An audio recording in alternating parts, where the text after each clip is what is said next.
Welcome to Philly Tech Connect podcast, where Philly's tech minds meet. CEOs, developers, dreamers. This is your space.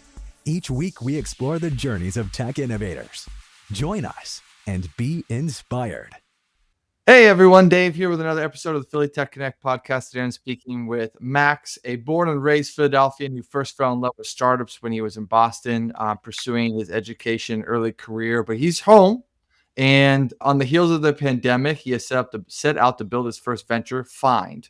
Fynd is a local event discovery platform aimed at bringing a much-needed boost to local bars and restaurants that play a critical role in making our communities feel like home, by making it easier than ever to discover what's going on in each of them every day. Today, Fynd features over 270 local businesses, has showcased over 6,000 events and counting. And in his spare time, he makes sushi and he plays semi-professional roller hockey. Is he not the coolest guy on the planet here? Max, how you doing, man? Stop it. Yeah, happy to be here, Dave. Thank you so much for having me, man. This is awesome. It's good. Yeah. We connected some months ago at a Philly Startup Leaders event and got to learn more about Fynd and the journey and stuff like that. And I just appreciated that. Just like a real dude who's just kind of telling it how it is, ups and downs, in betweens. But tell us a little bit about how you got started with Fynd and how the idea has evolved over time. Yeah, absolutely. Yeah, that's a big question. It's a good question. How I got started with Fynd, effectively, I tell people that this was a pandemic project that's just spiraled wildly out of control. Essentially, my co-founder and I got pretty bummed out about the same time about, how many bars and restaurants were shutting down during COVID. At one point, there were newspaper clippings with estimates as high as 50% nationally, local bars and restaurants were going to have to be closing their doors for good. And we, like a lot of people at that time, found ourselves with just a bit of time on our hands and said, you know what, maybe there's something we can do to help, these businesses that we care about and that they kind of make our communities unique. And, I love a good hole in the wall. So anything I can do to help a mom and pop, is something that I'm going to be interested in doing. So really that was the central question that this all spiraled out of. We started by just asking, just going to, bar and restaurant owners, managers, who also, unfortunately for them, but fortunately for us, had some time on their hands back then when they couldn't be running their businesses, just saying, how can we help?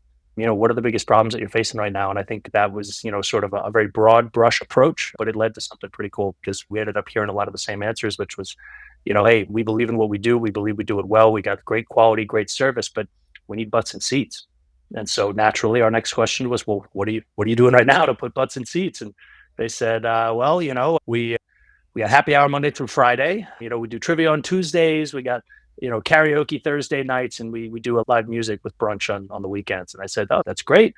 How are people finding out about those things now? And that's when we noticed they'd start to clam up just a little bit. Say, well, we do what we can with our Instagram. We post things on there. We got flyers in the bathrooms next to the hand dryers on the wall there. And maybe we put a chalkboard out in front of the business. And it just kind of dawned on me that, with the exception of maybe the chalkboard, there really are no avenues available to these businesses to help them reach people that don't already know they exist and aren't, current customers standing in their bathroom washing their hands. So we built a platform that makes it easier to kind of aggregate that information and help us all find out what's going on at local bars and restaurants in our neighborhood every single day. That's cool. I don't want to ask you your favorite bar in the city. That's a loaded question. But are there any that you've found that you feel like maybe aren't as well known, or just ones that you particularly like, hole in the walls or? Oh gosh, it's I feel like that's so much easier to answer in terms of restaurants. Restaurants work too. Restaurants works too. I think one that I absolutely love, as far as bars, I will answer that. Lloyd Whiskey Bar on Girard Avenue in Fishtown is a fantastic local spot.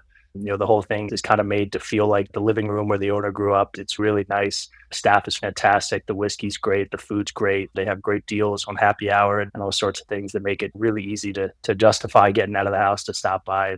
Just a real local gem right across the street from some others. Myers Brewing Company, Humble Parlor Brewing, both fantastic local microbreweries with local owners who are constantly there and just kind of make those places feel like home. So yeah, I guess Frankfurt Avenue is probably my favorite place to be right now.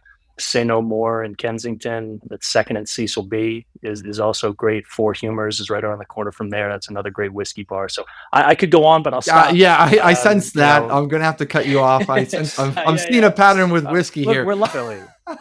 We're lucky but that's here cool. in Philly. We are. It's true. Yeah, there's more places than any of us in a lifetime could really visit. let's get back to some of the startup grind talk. So Yeah. you're the CEO, you're responsible for probably just about everything, a lot of business development. If I'm not mistaken, you have a co-founder is a technical co-founder, buddy of yours from growing up. But how do you go about managing your time and priorities and just making sure you stay kind of motivated, innovative, creative? Yeah, no, another good question.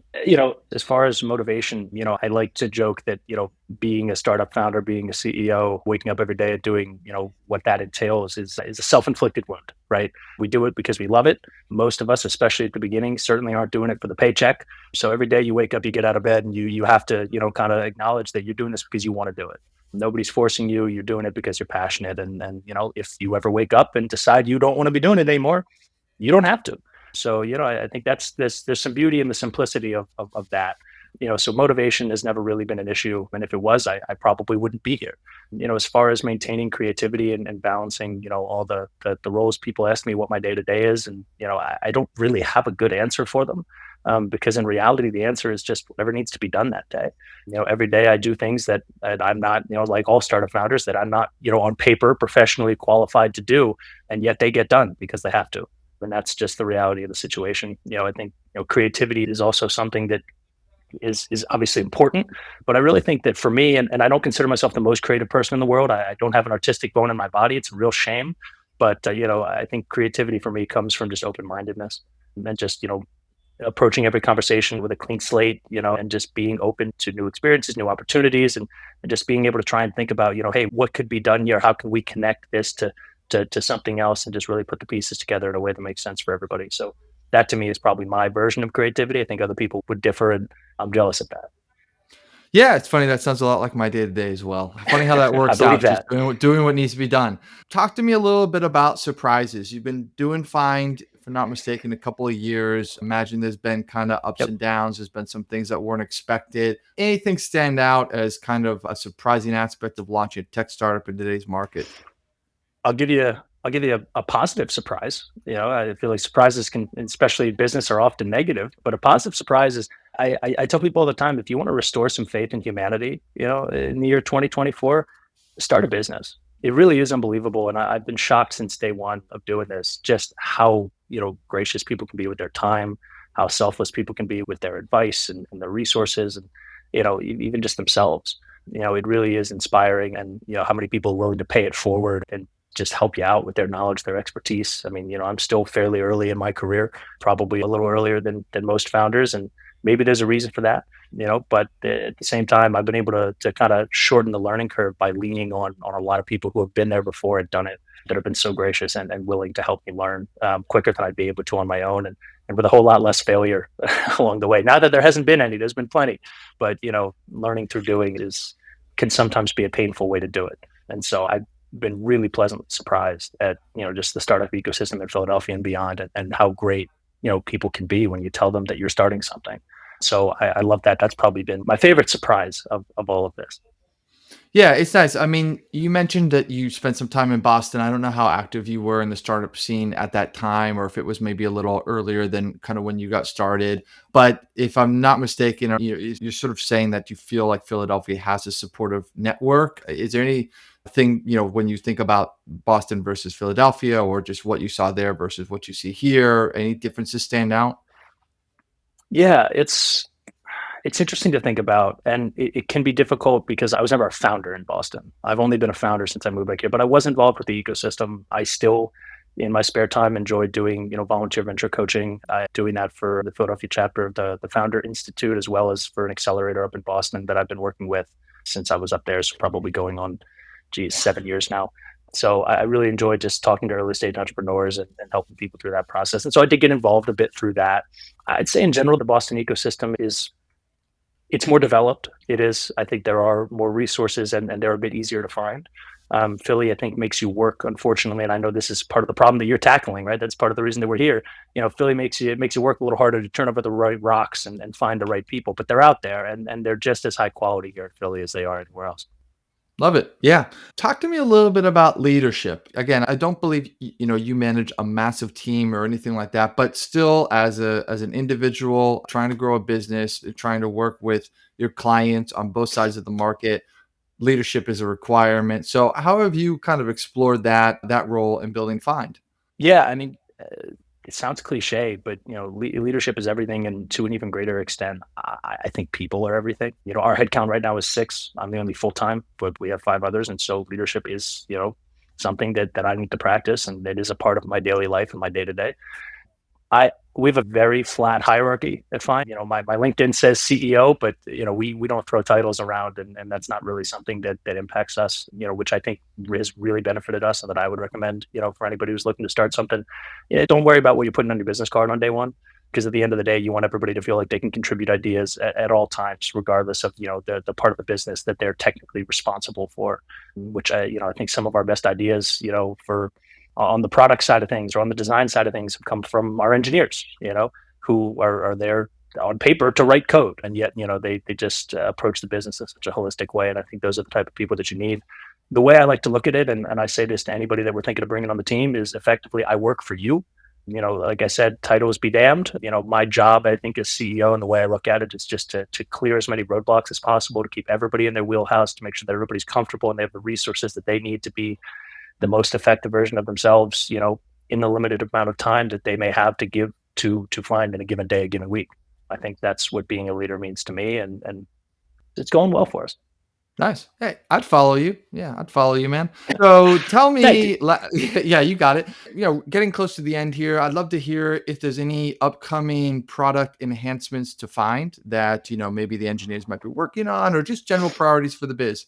Some sneak peeks. Yeah, no, happy to. We have, like everybody, we got a product roadmap that's a mile long, right? So we're always working on new things. I'll tell you what's in development right now, what's closest to seeing the light of day at the moment. So to date, we've been exclusively on mobile, which I think has been, to our detriment. We've learned, obviously we had our reasons for launching on mobile before web, but we are getting very, very close to launching a website that will enable, us to, fulfill our value proposition just as well for somebody who's on a desktop or on the browser on their phone as they would if they were to have our app already downloaded.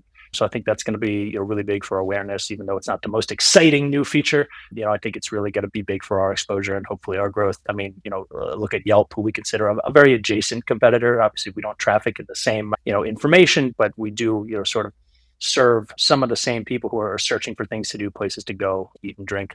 Even if ours is a little more, our approach is more deal focused and theirs is more review focused. They have an app, they have a website, they get 80% of their traffic through web.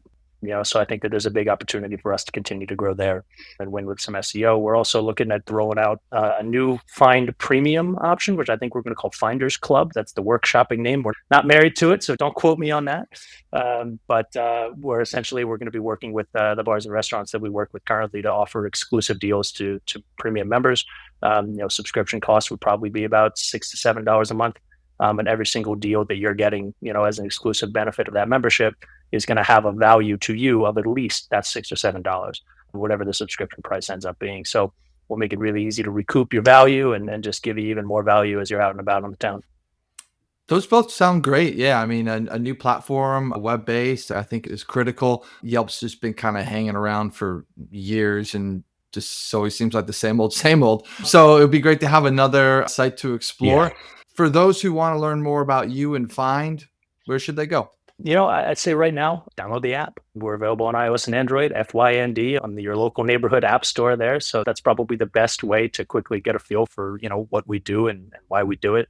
Anybody who'd like to reach out to me, obviously, please, find me on LinkedIn, full transparency, the support email in the app and on our website. Those go directly to my inbox, so you can reach me that way too. But feel free to reach out on any of the typical channels, and I'll always get back to you. I love connecting with new people and learning about what you're doing. Cheers. Thanks a lot for being on the show, Max. Absolutely. This has been a lot of fun. Thanks, Dave. Appreciate it. That's all for today's episode of Philly Tech Connect. Join our community at phillytechentrepreneurs.com. Special thanks to our sponsor, shortlist.io, a digital marketing agency specializing in top-notch link building, content strategy, and web design. Stay innovative, Philly, and see you next time on Philly Tech Connect.